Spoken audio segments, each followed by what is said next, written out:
बहुत समय पहले की बात है। एक घना जंगल था जहां तरह तरह के जानवर और पक्षी रहते थे। उसी जंगल में एक तेंदुआ रहता था जिसका नाम था भानु। भानु बहुत ताकतवर था लेकिन अकेला रहता था। जंगल के जानवर उससे डरते थे और पक्षी तो उसके पास फटकने से भी कतराते थे। एक दिन बहुत तेज तूफान आया। पेड़ उखड़ गए, नदियां उफान पर आ गईं और कई जानवरों के घर उजड़ गए। उसी तूफान में एक छोटी सी चिड़िया गुड़िया का घोंसला भी उड़ गया। गुड़िया बहुत घबराई हुई थी और उड़ते उड़ते भटक कर तेंदुए भानु की गुफा में जा पहुंची। भानु ने उसे देखा तो पहले गरजा, यह मेरी गुफा है। गुड़िया डर के मारे कांपने लगी और बोली, मैं बस थोड़ी देर के लिए बारिश से बचने आई हूं, प्लीज मुझे मत भगाओ। भानु को उसका डर देखकर दया आ गई। उसने पहली बार किसी से नरमी से कहा, ठीक है, तूफान रुकने तक रुक सकती हो।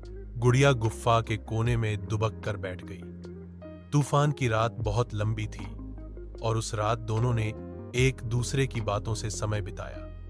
गुड़िया ने भानु को अपनी उड़ानों की कहानियां सुनाई, नीले आसमान, ऊंचे पेड़ और सूरज की किरणों की बातें। भानु ने भी अपने बचपन की बातें साझा की, कैसे वो भी कभी अकेला नहीं था। लेकिन धीरे धीरे सब उससे डरने लगे। तूफान के बाद गुड़िया वापस जा सकती थी, लेकिन उसने भानु से कहा, क्या मैं यहां थोड़ी और देर रह सकती हूं?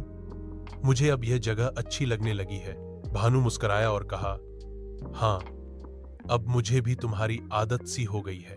धीरे धीरे जंगल के बाकी जानवरों ने भी यह अनोखी दोस्ती देखी। पहले तो उन्हें यकीन नहीं हुआ कि एक खतरनाक तेंदुआ और नाजुक सी चिड़िया इतने अच्छे दोस्त बन सकते हैं, लेकिन फिर उन्हें समझ आया कि सच्ची दोस्ती में ना डर होता है, ना भेदभाव।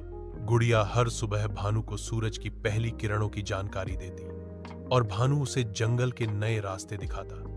दोनों ने एक दूसरे की दुनिया को समझा और अपनाया।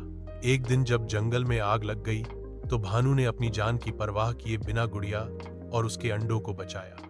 उसके इस साहसिक काम से सारे जंगल का नजरिया बदल गया।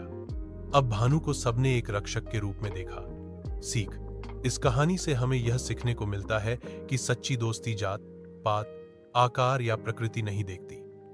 अगर दिल से कोई किसी का साथ दे तो सबसे अलग प्राणी भी एक दूसरे के सबसे करीबी दोस्त बन सकते हैं।